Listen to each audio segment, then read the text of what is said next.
In today's tutorial, I'm going to show you how to disable quick website searches on the Safari web browser.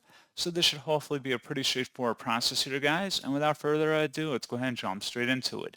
So all I have to do is select the Safari button up in the menu bar, and then go down and select where it says Settings. You can also tap the Command and comma key in order to open up this window as well. Then you want to select the Search tab at the top. And underneath Smart Search field, there should be something that says Enable Quick Website Search.